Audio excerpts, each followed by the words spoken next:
intitulé depuis 2016 d'année du premier plan sécurité dans lequel on nous a promis drones, radars, intercepteurs, nouvelles technologies depuis 2016. Face au fléau, parce que les gouvernements successifs refusent de mettre un patrouilleur de la Marine nationale avec des moyens militaires pour contrôler efficacement nos frontières. Mon amendement vise à compléter l'article L441-8 du CESEDA pour interdire à Mayotte la délivrance d'un titre de séjour aux étrangers rentrés illégalement, sauf cas exceptionnels, une mesure nécessaire face à une pression migratoire sans précédent. Entre 2022 et 2024, Mayotte a accueilli près de 100 000 migrants, dont environ 30% en situation irrégulière, pour une population totale estimée à 320 000 habitants. Chaque année, ce sont 25 000 à 35 000 OQTF qui culminent dans des expulsions vers les Comores, bien que 20% de ces OQTF soient annulés par la justice administrative. Cette situation insoutenable crée un appel d'air avec des embarcations clandestines s'échouant tous les jours sur les côtes. Les services publics déjà fragilisés peinent à absorber cette vague migratoire. Il est donc impératif que l'État envoie un signal clair. L'irrégularité n'ouvre pas droit à la régularisation. Cette disposition respecte l'article 73 de la Constitution qui permet des adaptations législatives pour les territoires ultramarins et s'inscrit dans la continuité des mesures prises précédemment, durcissement du droit du sol visant à limiter l'attractivité de Mayotte. Je vous remercie. Monsieur le rapporteur. Mon nom est Louis Vermet. Je vous présente mon livre « Les Comores, un peuple bafoué ». L'archipel des Comores regroupe 4 îles dans l'océan Indien, entre l'Afrique et Madagascar. Expliquez-nous le choix du titre « Les Comores, un peuple bafoué ». Les Comoriens et le droit international sont bafoués par le maintien de la France à Mayotte. Car les 4 îles, proches par la géographie, partagent les mêmes histoires, religions, langues et culture. En outre, les citoyens du jeune État comorien sont bafoués par les ingérences extérieures répétées. Vous parlez de démocratie du coucou à propos de Mayotte. Pourquoi? C'est une très belle image que j'emprunte à Louise Michel, l'égérie de la commune de 1871. La France à Mayotte, comme le coucou de l'hémisphère nord, dépose ses œufs dans un nid qui n'est pas le sien et en prend le contrôle. Pour un officier, votre vision n'est-elle pas anticonformiste? En effet, ma perception des relations franco-comoriennes me semble à ce jour peu partagée. Je dénonce le néocolonialisme français et j'explique ma sensibilité essentiellement par les 9 années que j'ai passées en Afrique. Je vous remercie, monsieur le rapporteur. Bonjour, monsieur le président. Encore une fois,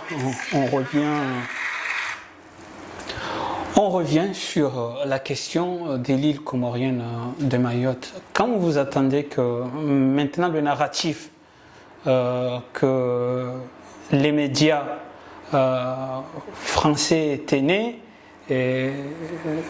sont devenus le quotidien de soi-disant élus de Mayotte et jusqu'à appeler à l'armée pour stopper l'immigration clandestine, comme on dit. Le président Zirari, c'est fort, mobiliser l'armée. Maintenant, les radars, des intercepteurs, comme Madame la députée l'a dit. Quand vous attendez des choses comme ça en 2025, au moment où tous les pays africains appellent à chasser les pays impérialistes loin de leur pays. Oui, en fait, des jeunes, plus ou moins jeunes, qui continuent à être utilisés pour continuer la propagande mensongère de la France, n'ont pas bien compris que leurs aînés, son papa, parce qu'il faut rappeler que la femme ou la fille, puisqu'elle est déjà majeure, mais cette femme qui est aujourd'hui au Parlement français pour interpeller encore une fois la France, disons, comme quoi la France ne sait pas ce qu'elle a à faire dans l'océan Indien. Malheureusement, c'est quelqu'un ou quelqu'une qu'on a, comme ce qui était le cas, son père, Inoussa Bamana, qu'on utilise pour faire pour amuser la galerie, et en tout cas pour continuer le théâtre de la colonisation. Moi, je me rappelle à son père, Inoussa Bamana, 25 ans après la dite séparation, elle commençait à comprendre que on leur utilise, et même il a utilisé ces formules-là que quand j'étais à l'école, parce qu'il faut rappeler que lui, il a fait l'école à Madagascar en même temps avec El Swalihi. Et rappelons-le que cette femme qui parle là, c'est la fille de Inoussa Bamana. Alors, Inoussa Bamana disait que depuis l'histoire, ce qu'il a compris de la France, c'est de diviser pour mieux régner. Voilà, ça c'est les termes qu'utilisait Inoussa Bamana. Précisément, c'était en l'an 2000, quand il était en désaccord avec son aîné Marcel Henry. Parce qu'il faut rappeler que 25 ans, de 75 jusqu'à l'an 2000, on faisait 25 ans. On coupe la poire en deux, de 2000 jusqu'à aujourd'hui, en l'an 2025, on fait encore 25 ans. Ça nous fait les 30 ans. Les 25 ans, ça fait 50 ans. Ouais. Donc, à partir de l'an 2000, Moussa Bamana disait que quand il est, pour la première fois, quand on l'a amené dans cette péripétie, et, disons, du séparatisme, il ne savait pas qu'est-ce que c'était ce qu'on appelait département. Et puis, il faut rappeler, selon lui, selon Inoussa Bamana, que le jour où mon aîné, Marcel Henry, m'a traîné, c'est le jour où j'étais le plus sous. Inoussa Bamana disait vraiment en vision publique, c'était à l'abattoir. Et ce jour-là, c'est une réunion qui était censée réunir ce qui était pour la proposition actuelle de ce temps-là. C'était en l'an 2000, à l'époque du gouvernement Lionel Jospin, qui proposait une révision de statut sui generis à caractère provisoire, aller vers une statut évolutif sur 10 ans. Et le camp de Marcel Henry, il voulait tout de suite le département. Et Inoussa Bamana, avec autour des jeunes comme, c'était le cas à l'époque, Ahmed Madi et de Mansour Kamardine, Bakar Ali Boto, c'est eux qui avaient organisé cette réunion, en tout cas meeting à l'abattoir. Et c'est lui qui l'animait, il s'appelle Bakar Ali Boto. Lui, c'est un jeune qui allait devenir vice-président du conseil général à Mayotte. Mais en tout cas, il était jeune à l'époque et c'est lui qui animait le meeting. Et quand Inoussa Bamana a lâché ces propos-là, de dire que c'est le jour où il était le plus sous parce qu'on l'a donné, en tout cas on l'a gavé un peu de l'alcool, beaucoup plus même, chez M. Foucault, à Madame Foucault, ou chez M. Foucault. Et puis, c'est là où il a continué à insulter l'ancien député guyanais, martiniquais, Henri Jean-Baptiste. Parce que Henri Jean-Baptiste n'était pas d'accord avec la proposition d'antan, de suivre le processus d'évolution statutaire de Mayotte qui était proposé par le gouvernement de l'époque de Lionel Jospin, d'ailleurs qui était avec... on savait qu'il y avait comment on appelle ça, on avait le président Jacques Chirac et Lionel Jospin qui était le premier ministre. Alors, pour revenir à cette jeune, c'est qu'ils n'ont pas compris que elle demande de sécuriser Mayotte, alors que le plan de la France, ce n'est pas que Mayotte. La France a une autre vision, c'est de continuer à sévir dans cette zone-là. Donc, pour la jeune fille-là, elle est là-bas pour dire que ça fait 5 ans ou je ne sais quoi, parce que là, elle pointe du doigt un gouvernement, le gouvernement actuel de Macron, puisque pour elle, comme elle est aujourd'hui des bords de Marine Le Pen, c'est pour un peu dénigrer que le bord, en tout cas le gouvernement de Macron ne travaille pas, mais ce serait plutôt opportun au cas échéant de leur donner en tout cas de leur donner la confiance pour les prochaines élections, etc. Donc ça, c'est une propagande déjà pour elle. Mais ce qu'elle ne comprend pas, c'est que la France n'est pas pour le bien-être des Mahorais. La France est bien loin de ça. La France a d'autres ambitions. On parle, regardez, après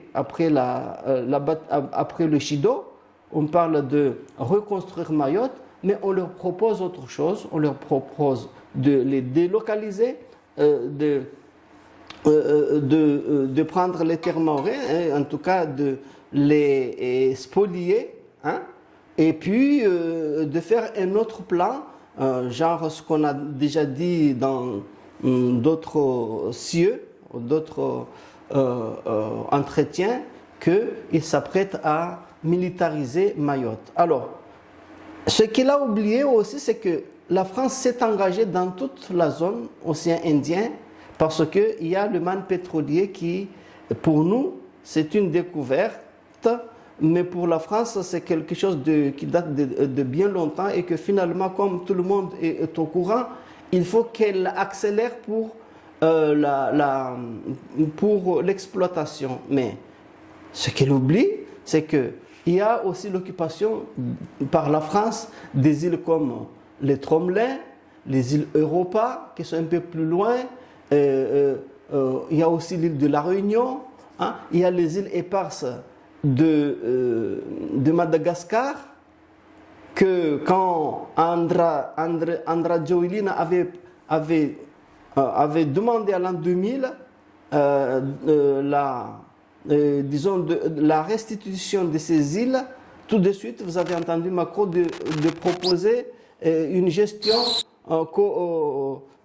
bilatérale entre Madagascar et la France. Et puis on sait enfin que ce qui s'en est suivi, c'est que après, Andra Joelina était obligé de revenir sur ses positions. Il n'a jamais évoqué ça parce que on lui a accordé, en tout cas, la nationalité française, et puis maintenant on a tout fait pour le réélire, etc. Donc c'est derrière que la France a travaillé déjà pour corrompre l'État malgache et de cesser de ne plus revendiquer. Peut-être ils sont en train de continuer la cogestion. Donc ce qui est choquant ici, c'est que des jeunes qui sont, ou des même moins jeunes, qui ont un certain âge, n'ont toujours pas compris et ne voient pas, même étant engagés en politique, ne comprennent pas les enjeux, la géopolitique, les stratégies, même la géologie des Comores. Ils font semblant de ne pas la comprendre, parce que le plaque terrestre de Mayotte, ce qu'ils disent pour revenir à sa position de vouloir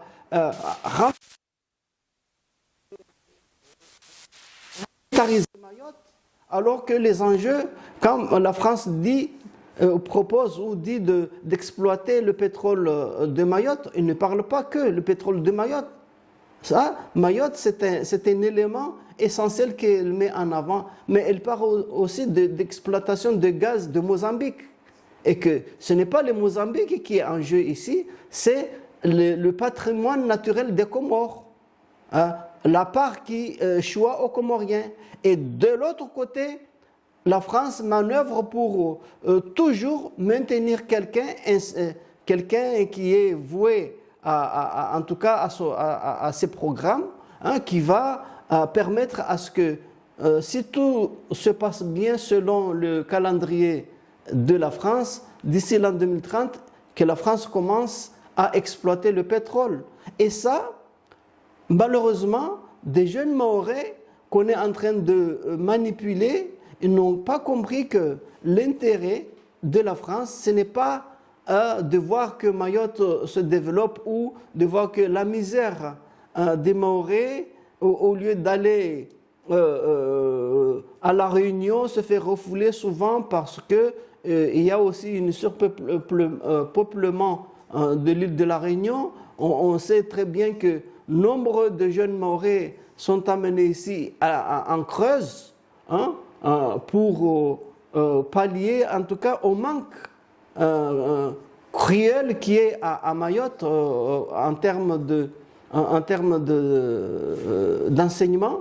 Et donc tout ça, ça montre que la propagande que la France fait là-bas pour essayer d'éloigner beaucoup plus la jeunesse mahoraise de la réalité et de continuer justement à attiser la haine au lieu de comprendre vraiment les réels enjeux qui prévoient, en tout cas qui est à l'époque ou en ce moment-là. C'est ça en fait qui est un peu dommage, que toujours on a utilisé les parents et maintenant c'est les enfants et puis demain c'est les petits-fils, mais toujours le malheur des Mahorais, par extension des Comoriens, va à se multiplier beaucoup plus que ce que ne veulent en tout cas admettre les Mahorais, y compris les trois autres îles.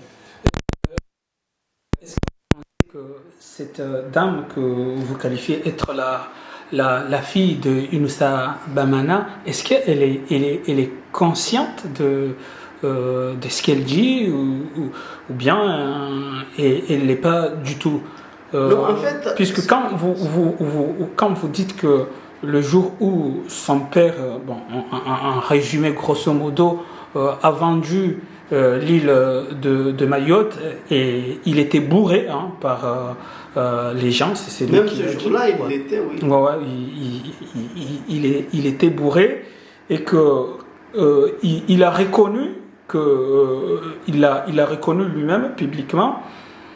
Moi, ma question, puisque je crois que c'est les Chinois qui ont dit que c'est bête de laisser l'éducation de ses enfants à son ennemi. Et je crois savoir que d'après ce qu'on attend aujourd'hui de la fille d'Inoussa Bamana, que lui-même a regretté de faire tout ce qu'il a fait et qu'aujourd'hui sa fille, au lieu de reculer, elle continue le chemin. Donc ma question, est-ce qu'elle est consciente elle est consciente de ce qu'elle fait comme Estelle, hein, puisqu'on l'a bien dit qu'Estelle, ce qui l'intéresse, c'est la fin du mois. Alors j'ai bien cerné la question. Alors revenons sur le père, le feu Inoussa Bamana. Tout de suite, dans le même registre, Inoussa Bamana a dû dire que nous sommes avec la France pour l'argent. Carrément. Ah oui, mais il n'hésitait pas à le dire parce que au Comores, il y a la pauvreté, hein, il y a manque de tout. Donc, au mieux être avec la France, au moins on a l'argent, on nous donne de l'argent. Donc on est prêt à vendre notre... Bon, il n'a pas été jusqu'à vendre notre âme. Mais en tout cas, il a dit ça. Alors qu'est-ce que je veux dire par là? La jeune, comme c'est une éducation, il faut se rappeler que Mayotte, ça fait plus de 200, ça va faire 200 ans que la France est là-bas, la colonisation, la néocolonisation, et puis l'indépendance avortée, etc. Et c'est là où tout ce que tu entends sortir de la bouche de la jeunesse mahoraise, c'est parce que on leur a, depuis tout tendre, hein, on leur a raconté ça. Je te jure qu'il y a une grande partie, je ne dis pas tous ou toutes, mais il y a une grande partie de la jeunesse mahoraise qui ne connaissent pas, ne serait-ce que la géographie, et disons de la région. Un petit peu d'histoire, mais l'histoire s'est déformée. On leur dit, et j'ai même vu des livres. Là, je viens sur la question de pourquoi elle n'est pas consciente, mais je suis en train de développer comment on nous a acculturés à ce point, et que, comme c'est la part du gain, si je dis ça, je vais gagner de l'argent, je serai voté, eh bien, il n'y a que ça. C'est pour ça que même les jeunes, récemment sortis des grandes écoles, même s'ils ont des diplômes, tout ce qui est géostratégique, ils font semblant de les oublier dans les tiroirs, dans les universités, etc. Parce que ce qui fait gagner, ce qui fait en sorte qu'on soit reconnu à Mayotte, c'est celui qui va être le plus lâche possible, hein, le plus, disons, le plus haineux envers les autres non désirés, hein, des îles. Là, on va t'applaudir, on va tout de suite te donner des bulletins. C'est parce que c'est ainsi que nous avons quelqu'un comme Estelle, n'étant pas vraiment mahoraise, mais elle a utilisé cette voie-là, hein, d'insulte, de haine, et tout de suite on l'a vu. Et puis, quand tu montres tes facultés de haineux envers les autres, on t'ouvre facilement les micros, on t'ouvre les portes, etc. Donc, nous, à Mayotte, on se surveille en fait. Même des cadres ou des gens qui travaillent souvent sont dans des contrats qu'on appelle des contractuels et qui ne sont pas vraiment des gens qui sont intégrés dans les administrations parce qu'ils sont fonctionnaires. Souvent, on les met pendant 10, 20 ans, 30 ans dans des contractuels et on se surveille entre jeunesse. Et si tu n'es pas dans le droit chemin, eh bien, on va te dénoncer et que comme ça, tu vas sauter, tu vas te trouver au chômage, etc. Donc, pour elle, en fait, c'est pas qu'un héritage, c'est un moyen d'existence de la part de la jeunesse mahoraise. Parce que si tu n'as pas ça, eh bien, tu n'es rien. Je te fais rappeler que le premier docteur, il y en a, hein, maintenant il y en a peut-être beaucoup plus, mais le premier docteur en économie qui s'appelle Mahmoud Azhar, quand il s'agissait de redresser la société immobilière qui est mixte, parce que ça appartient actuellement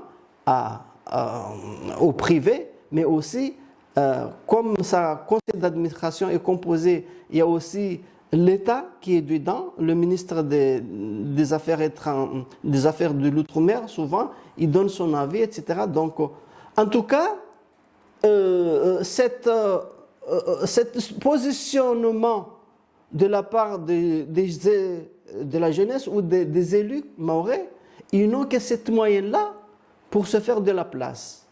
Parce que c'est ça, en fait, ce qui entretient la politique de néant de la néocolonialisme, parce que comment tu peux comprendre que un pays qui a besoin de beaucoup de choses, qui souffre, mais il faut que les décisions se prennent là, à 10 000 km, là où ces individus qui vont se pencher sur la décision finale d'un tel ou d'un tel projet ne sait même pas. Mais non, souvent, le seul problème qu'il y a, souvent, moi je te dis, oui, mais parce que c'est ça, je suis en train de répéter encore, c'est ça qui fait gagner en tout cas de la notoriété. Si tu dis ça, c'est bon.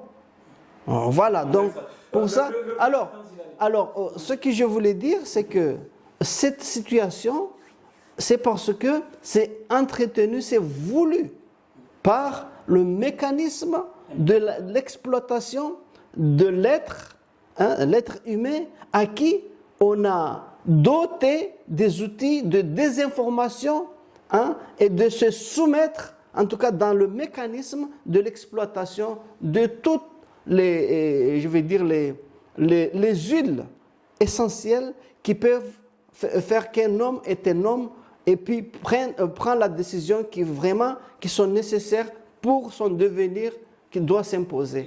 Et les générations à venir. Le président Zilari, regardons un peu au niveau de la sous-région, puisque il y a une autre île qui est toujours sous je dirais la tutelle française. Il s'agit de la Réunion, qui est quand même un peu plus développée par rapport aux autres îles. Bon, voire même la Réunion est développée aujourd'hui.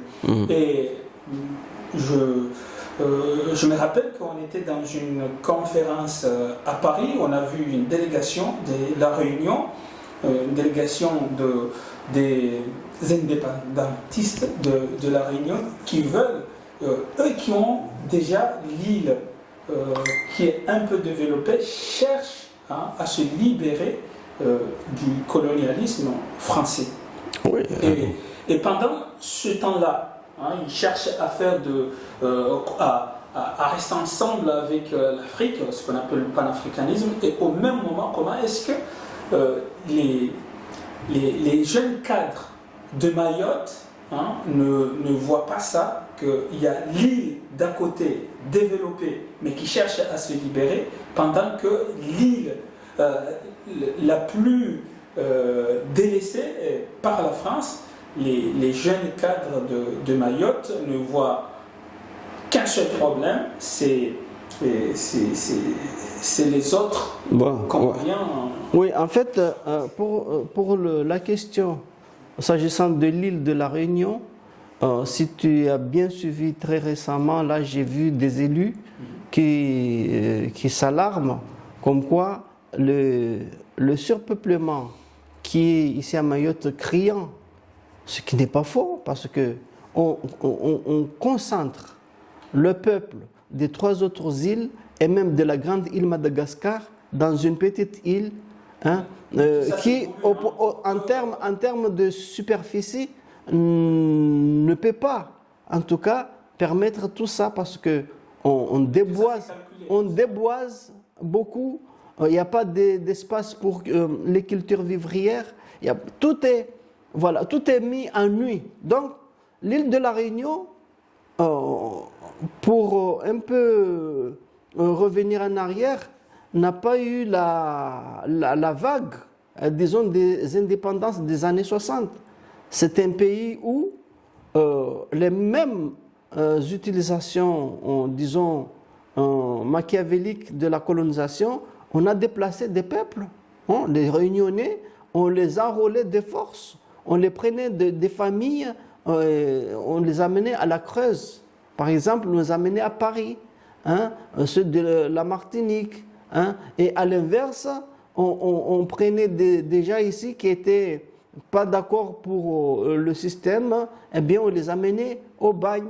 Et puis au bagne, c'est-à-dire qu'on va les enfermer là-bas, et puis de là-bas, comme ils commençaient à s'adapter, eh bien ils venaient mettre là-bas. C'est comme ça en fait qu'on a utilisé. Et là, les Réunionnais aujourd'hui, il y a les stigmates du peuple qu'on a déplacé. Et ce que Aimé Césaire disait, c'était pas Aimé Césaire qui disait que c'est un peuplement de la colonisation. En fait, on prend une partie ou une grande partie des peuples, on les amène ailleurs et on fait venir les gens des autres horizons pour en fait pour transformer en tout cas la situation, je vais dire, du peuplement naturel, ce qui fait que, bon, comme ce qui est le cas aujourd'hui à la Nouvelle-Calédonie, c'est le cas de Mayotte, hein, on fait venir beaucoup plus des métropolitains. Hein, quand il y en avait 2 ou 3, je pouvais les citer dans les sites où ils avaient conquis des terres et exploité les autres, mais maintenant, partout. Alors, ça s'articule sur. On prend les autochtones, comme ils n'ont pas assez de niveau, disons, qu'on peut les utiliser tout de suite, eh bien, on les amène ailleurs, on leur fait croire que c'est pour leur bien. Hein, on va leur donner. On fait venir des gens qui ont des outils, on voit un savoir-faire qui va transformer. Et puis, quelques années après, on va consulter, on va vous poser des questions. Si vous voulez bien, voilà. Donc, ou alors, bon, c'est des termes qu'on peut après adopter, puis poser des questions. Si vraiment la maison vous appartient. Alors, c'est comme ça que la France a fait ce qui est le cas de la Réunion. C'est aussi le cas de Mayotte aujourd'hui. N'oublions pas qu'aujourd'hui, depuis l'indépendance, ça fait 50 ans.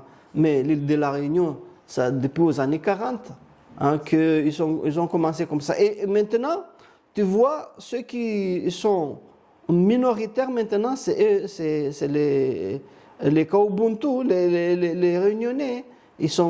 Quand tu rajoutes les Malgaches, nous les Comoriens, tu rajoutes les métropolitains, hein? Bon, 2-3 personnes qui viennent de Port-Louis, qui viennent de l'île Maurice, il n'y en a pas beaucoup. Et n'oublions pas qu'il y a eu une tragédie où il y a, dans les îles, hein, l'île Maurice, etc., à côté, et il y avait des gens qu'on avait laissés là-bas, qu'on avait oubliés. Hein, le navire avait échoué là-bas, hein, c'était des traversées qui étaient très accidentées, etc. À l'époque d'exploitation de l'esclavagisme, eh bien, on a laissé des gens là-bas dans les îles, les îles qui sont à côté, etc. Tout ça, c'est pour ça que quand la question vient de la part de la jeune, là, qu'il faut militariser Mayotte, mais tu vas militariser Mayotte alors que la France se prépare à exploiter les 3 autres îles pour leur pétrole. Qu'on en sache, c'est que parce que juridiquement parlant, hein, le patrimoine naturel mahorais, hein, n'est pas détachable du patrimoine des îles Comores, reconnu au plan international. Et puisqu'il y a développement, il y a évolution statutaire, c'est parce qu'on a placé sur les autres îles, hein, des gens qui ont acquiescé, qui ont accepté de jouer le jeu de la France pour que la France puisse avoir les mêmes mises et pour continuer le processus. Parce que 25 ans après, si on en arrive aujourd'hui à ce que la France a pu, aujourd'hui, là maintenant où je te parle, toutes les eaux territoriales de Comores appartiennent à l'Union européenne. Pourquoi? C'est parce qu'il y a un sbire qui a signé. Aujourd'hui, c'est Azali, mais ça pouvait être une autre personne, tant que le mécanisme, hein, de l'acceptation, disons, parce que la chose la plus chère et la plus essentielle, quand on évoque cette question de relation avec les Comores, c'est qu'on va juste dire autre chose que, bon, on va signer des accords, on va vivre ensemble, on va vous aider à vous développer, mais l'essentiel de la question est mis à côté. C'est l'être humain, l'individu. Quand moi, en tant que Comorien responsable, je vais signer des accords avec un État et que cet même État-là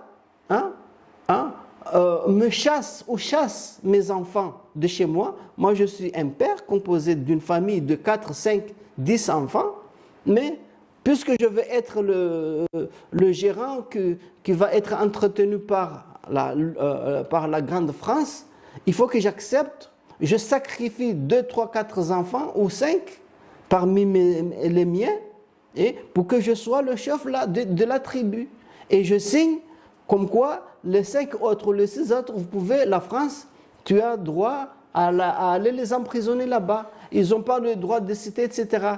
Et les autres, tu peux les entretenir, les amener pourquoi pas à la Réunion, les donner des papiers et des documents administratifs leur permettant de vivre. Donc c'est ça en fait le deal qui est entre les dirigeants comoriens et la France colonisateur, qui fait que, eh bien, on sacrifie une grande partie du peuple comorien pour des intérêts suprêmes de la France. Donc, c'est pour ça que tu vas entendre. Et ceci étant, la question n'est pas que, parce que quand on aborde ces questions, souvent, on se... comment dirais-je, on a l'impression de dire qu'il n'y a que des Mahorais sur cette question. Justement, on s'insurge que sur des Mahorais, alors que les autres îles font la même chose. Justement, c'est ça. Par exemple, la question qui prévaut actuelle, c'est la tour de Nzouani. Et puis, c'est là où on continue d'entretenir le séparatisme parce que il y a ce la France nous a donné comme os à sucer, à croquer. C'est que à chaque 5 ans, il faut revenir sur la tournante. Elle va là-bas ou elle va ici pour justement entretenir, à faire en sorte que jamais les Comoriens ne s'assoient pour en tout cas projeter, en tout cas penser de leur avenir. C'est ça en fait ce qui se passe entre les îles Mayotte, entre Mayotte et les 3 autres îles.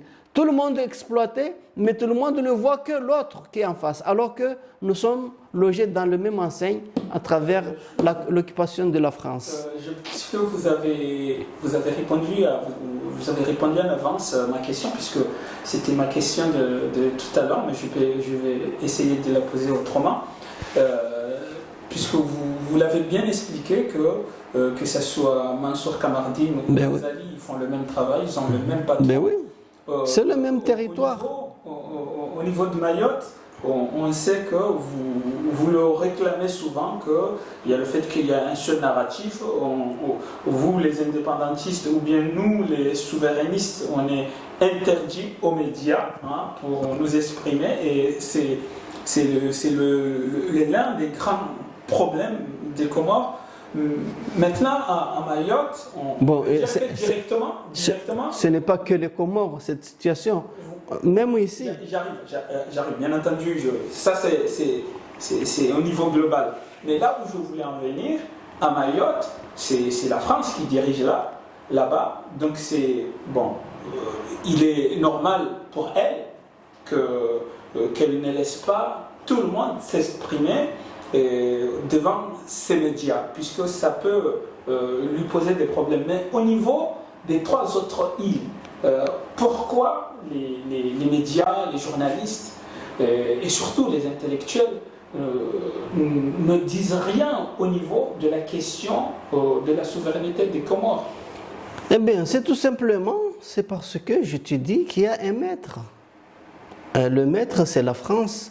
Et les sbires, les soi-disant, les hommes de main du système néocolonialisme, ils laissent... Oui, mais écoutez, comme je te dis que le peuple lui-même n'est pas assez éveillé. On nous a, en tout cas, parce que nous faisons partie, on nous a habitués à la mendicité. Tout ce qui est dit par RFI. Voilà, c'est ça en fait. Oui, parce que quand quelqu'un n'est pas honnête, quand on veut jouer à la dictature, tu n'as pas envie que la vérité se sache. Et c'est le cas ici. Tous les médias sont contrôlés. Quand tu fais des interviews ici, quand tu vois France 3, quand tu vois... médias sociaux, oui, mais là-bas c'est pareil. On peut t'interviewer, mais après, il y a le chef de la rédaction de ta chaîne, j'allais dire, pardon, qui va voir le contenu de tes propos, si ça peut passer dans l'écran ou pas. Eh bien, c'est comme ça qu'on muselle une partie des gens. Ceux qui sont pour la haine et pour attiser la propagande, disons, du séparatisme, c'est là où on va les mettre 24 sur 24. Que même les oui. petits médias... Ah ben les petits médias, parce qu'eux-mêmes, ils sont lobotomisés. Ils sont pourris à l'intérieur. Ils ne voient pas cette réalité. Non, mais ils ne parce voient que pas cette volonté des Africains de... Parce que tout est restreint. Il y a la connaissance qui est restreinte. Hein? Quand tu vois ce qu'on enseigne dans les écoles, il faut voir les supports qu'on utilise aujourd'hui, ce sont les anciens datant des années de la colonisation. Il n'y a jamais le programme scolaire, on ne va jamais prendre en compte l'exploitation, le mécanisme, comment on a fait le séparatisme. Hein? C'est le narratif de la colonisation, la désinformation. Moi, j'ai vu sur des extraits où on fait venir des gens dans des barbelés, et puis il y a des hommes en kaki, des micros et tout ça. C'est après, tu as le plan, et tu as l'arrière-plan, le journaliste, il dit des choses, et on voit des gens agités derrière, et puis on fait croire que ce sont des enjouanés qu'on a fait venir d'Anjouan ou de Ngazidja parce qu'ils ont été refoulés par le système d'Ali Swali. Et pourtant, c'est faux.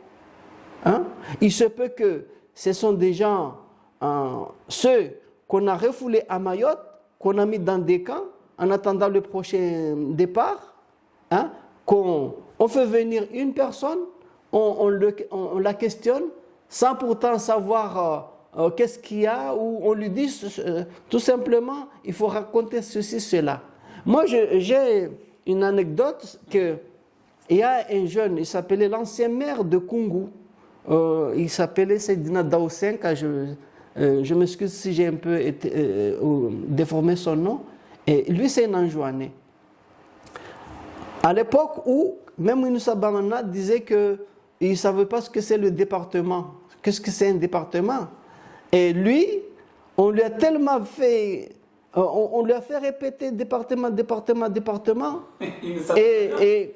Quand on passait l'interview, il avait oublié le mot département.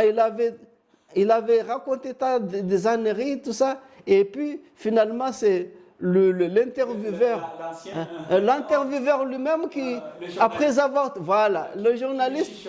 Non, qui lui dit, et là vous demandez le département, et c'est là où il s'est fait. Oui, nous voulons le département. Enfin, le mot est venu. C'est un gag.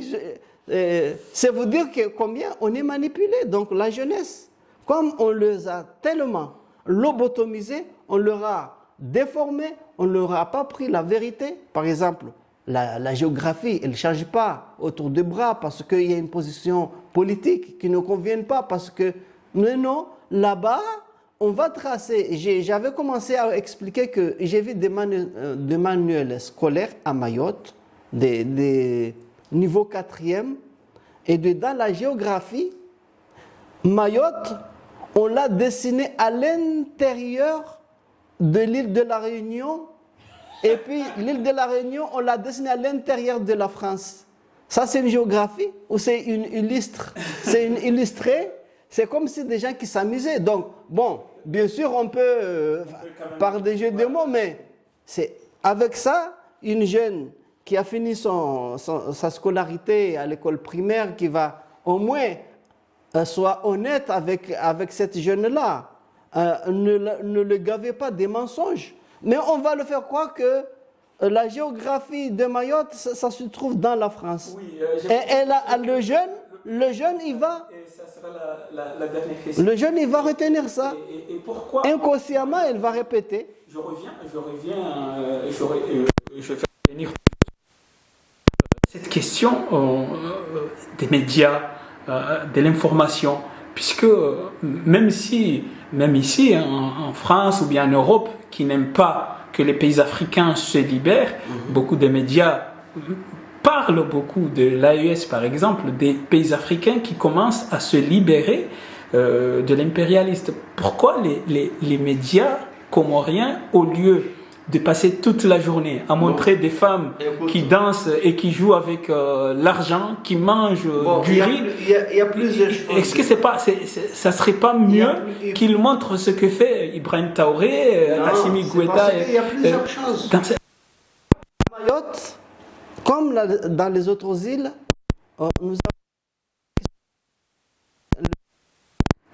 avons... avant c'était RFO, maintenant c'est Mayotte Première. Jamais le journal ne va pas montrer des choses de l'AES. Ibrahim Traoré, il a fait ceci, il a fait cela.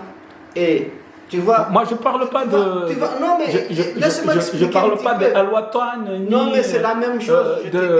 C'est la même chose de ce que les gens se passent. Ni de ORTC, je parle des médias, les Comoriens Info. C'est ça la base. Il y a des gens qui n'ont pas les moyens de se payer des iPhones pour regarder et payer des abonnements pour avoir l'Internet. Donc, ils se suffisent avec les journaux locaux. Et comme c'est la France, on sait que tout ce qui est information, le satellite, etc., on utilise le satellite de la France là-bas. Tu sais, les grandes écoutes des oreilles de la France, c'est au bas d'Amiens. Les centres d'écoute, c'est à Mayotte. Donc, la radio est comme ORTC. Et maintenant, on a aussi un autre média où les propriétaires de téléphones mobiles qui est basé à La Réunion. C'est la France. Donc, tout ça, et comme les gens qui sont nommés, qui sont dirigeants, qui vont permettre à ce que certaines informations se divulguent, comme ils sont dans le système, ils auront peur de perdre leur travail ou le marché. Ouais. Et donc, tu vas dans nombre des régions, dans Ngazidja, Nzouane surtout, ou Moéli, tu vas écouter la Mayotte Première, la radio, la télévision Mayotte Première dans les autres îles. Pourquoi? Parce que tous les émetteurs de jadis, d'antan, de Radio Comore, ils étaient brouillés. Ils sont brouillés. Au point que, avant, tu pouvais écouter Radio Comore même si tu es à Mayotte. Parce qu'il y avait des antennes, émetteurs, récepteurs, etc. Oui, et ça, c'est les anciens méthodes. Et maintenant, mais moi, je pense mais que maintenant, quand on se dit être un média... Maintenant, ce qui se passe, c'est que l'État comorien permet aux antennes de RFO à Mayotte soient implantées chez eux en Zouani et dans les régions de Ngazidja et de pour capter Mayotte Première, pour écouter mais est-ce que cela empêche les petits médias comoriens de retransmettre et les petits médias, tu sais que récemment, on a des exemples, et jusqu'à maintenant, même si ça c'est un autre débat, on viendra, mais les radios privées comme la Baraka FM de Abdallah Abdou Hassan, on a confisqué les matériaux jusqu'à aujourd'hui, à l'époque de le gouvernement de Kiki. Bon, moi je parle avec les nouvelles technologies. Oui, mais là j'y arrive là. Okay. Et puis il y a aussi Radio Kartala de Isdin Abdou Salam. On l'a brûlé, on l'a mis de feu, comme quoi des gens comme ça qui ne disent pas la propagande de l'ambassadeur de France. Eh bien, ces gens-là ne doivent pas être audibles, etc. Donc, pour revenir à la jeunesse, etc., qui prennent des appareils qui se font filmer et puis qui se disent des médias comme nous, ce que nous faisons, bien sûr, parce qu'on n'a pas d'autres moyens. Oh, et ce n'est pas c'est pas des petits moyens, puisque ça permet de transmettre le plus loin possible. Mais c'est de la même gène. Hein? En tout cas, on est génétiquement modifié. On n'est pas des êtres humains complets, en tout cas dotés des outils intellectuels, ce qui va nous permettre d'être assurés de l'avenir. Donc tout ce que tu dis, tu as peur que si tu dis ça, demain si tu vas déposer ton papier à l'ambassadeur, on va pas te donner le fameux sésame, par exemple, d'aller là-bas, etc. Ou alors, tu ne seras pas embauché. Ou alors, il y a beaucoup de choses qui font qu'on est freiné. Parce qu'on a un pays où les dirigeants ont accepté de courber les chines ou de servir, disons, de malheur des autres. Parce que je disais tout à l'heure que quand moi j'ai une famille, je suis une famille de 10 enfants, mais je prends les 2 sont avec moi, les autres, hein, quand la flotte arrive où on est au milieu de l'océan, hein, les petits là qui ne savent pas nager, au lieu que moi je prends la bouée, hein, je leur donne pour qu'ils s'accrochent là-dessus, non, moi je prends la bouée et je leur dis les enfants, parce que quand on est dans l'océan il faut nager. Oui, certes, mais il faut savoir nager. Et puis il faut avoir le souffle pour tenir tout ça. Mais moi je prends la bouée, je m'accroche moi et je laisse l'enfant se noyer. C'est ce que fait les dirigeants comoriens en acceptant de reconduire les Comoriens que la France attrape chez nous. Et puis moi, je peux venir tranquillement avec Macron, poser des photos, etc. Le président Zilari, je reviendrai sur maintenant toutes les dernières questions de nos émissions sera axée sur les 3 autres îles. L'actualité, il y a 2 semaines, je vous avais parlé de ce qui s'est passé au niveau de la gendarmerie. Takfin, qui est le commandant de la gendarmerie, on a entendu un audio, un message audio qui a été confirmé que c'était bien la voix du commandant de la gendarmerie qui expliquait que l'ancien, puisqu'il a été licencié, il a été remercié, l'ancien procureur de la République avait pris de la drogue pour aller le cacher au lieu de le brûler. Il ne l'a pas brûlé, mais il est allé le cacher quelque part. Et il a insulté violemment le chef d'état-major des armées, Youssouf Diad, le qualifiant de Sodome. Et en même temps, une semaine après, il y a eu un autre scandale. Cette fois-ci, il s'agit d'une dame qui travaille au ministère des Affaires étrangères. C'est le cas que vous traitez souvent, cette question. Et cette dame a vu se faire refuser un visa puisqu'elle a fait de la magouille. Et quand la question a été révélée, au lieu de confier cette question à la justice pour que ça enquête, elle a préféré, et pourtant c'est pas n'importe qui, c'est une conseillère juridique. Elle est là pour les affaires juridiques. Elle travaille au ministère des Affaires étrangères de Comores en tant que conseillère juridique. Et l'ambassade de France leur aurait refusé un visa, et quand les faits sont révélés, au lieu de diligenter une enquête ou bien de déposer plainte, si elle estime qu'elle a été calomniée, elle a préféré, comme Takfin, d'organiser un hitman, un jeu ça vous dit quoi, les choses comme ça? Et en même temps, des fundis, des ulama acceptent des choses, même les choses qui sont là, noir sur blanc. On manipule le Coran. Qu'est-ce que ça vous dit, le président Zerari?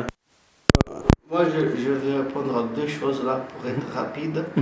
Déjà, les fundis, en acceptant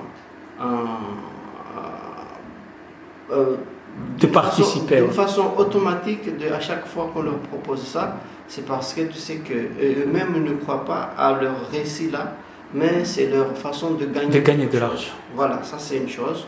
Donc, ce ne sont pas des gens sérieux, ce sont des gens qui ont l'habitude d'utiliser la naïveté des gens et pour essayer d'en tirer profit. Ça c'est une chose. Pour la deuxième question, rappelle-moi la... Une dame qui a... Ah oui, pour la question de la justice, c'est pas que la dame. En fait, la justice, parce que tout ça là, quand tu me parles de celui qui a d'une haute à ce qu'on puisse reconnaître que c'est un tel ou un tel et tout ça là, et qu'il n'y a pas de justice et tout ça, ou l'autre qui a été remplacé parce que c'est un juge ou je ne sais quoi. En fait de compte, la réalité, on ne la connaîtra jamais. Parce que souvent, ce sont des choses... Non, moi je posais cette question, excusez-moi, Président, pour une raison simple.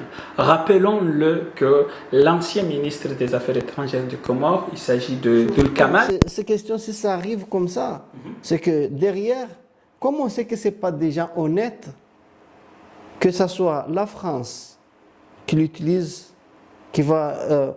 s'appuyer sur parce qu'on on a appris que tu as fait ceci, cela, que ce soit dans la justice elle-même.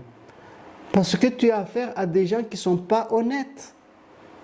Parfois, ils vont eux-mêmes créer des choses parce qu'ils ont des pions, puisque dans le dama ou quand on joue des jeux d'échecs, tu as besoin de placer les éléments, eh bien, tu vas créer une chose pour te permettre à placer le pion à la place de l'autre. C'est comme ça. Donc, souvent, eux-mêmes, Azali fait semblant de, bon, puisque toi, je vais prendre par exemple la place de Takfin. Moi, j'ai entendu des rumeurs que là, on prépare à donner à un des fils d'Azali le contrôle de la gendarmerie. C'est pour ça qu'on peut... C'est ça alors, parce que cela, on pouvait se pencher sur la régularité de la justice qui est dite ou pas, mais comme c'est une personne, c'est lui-même qui a été allé jusqu'à transformer ce qui était constitutionnel, prendre la Constitution et permettre dans la Constitution mettre les éléments juridiques. Mais c'est lui-même, la personne, qui est le constituant. Donc, c'est par ricochet, c'est lui qui choisit les juges, c'est lui qui choisit ceci, qui choisit cela. Donc, là où je voulais en venir, excusez-moi, Président, j'ai compris sur ce que moi, là où je voulais en venir, c'est une conseillère juridique. Elle est censée être là pour conseiller le ministère, tout ce qui est juridique. Oui, mais si elle est pourrie. Et au lieu, pourquoi elle ne laisse pas tomber comme... mais elle est vraiment conseillère. Elle a choisi. Non, toi tu me parles d'une conseillère.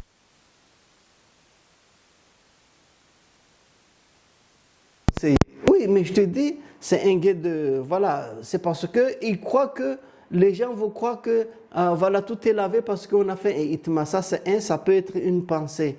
Mais deux, ces juges-là, comme ils sont pourris, comme il n'y a pas de loi, comme il n'y a pas... Donc, il n'y a pas de...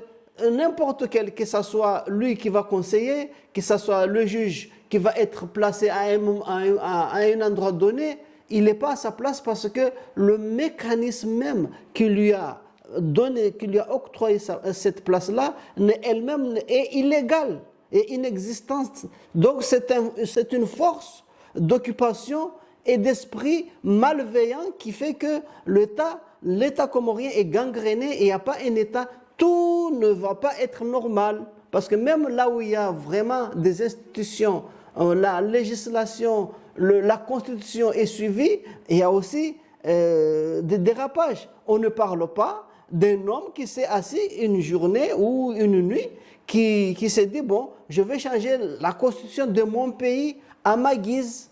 Donc, de ça, à partir de là, tu auras des dérapages, mais infinis. Merci beaucoup. En tout cas, merci le président Zirahi et à la prochaine.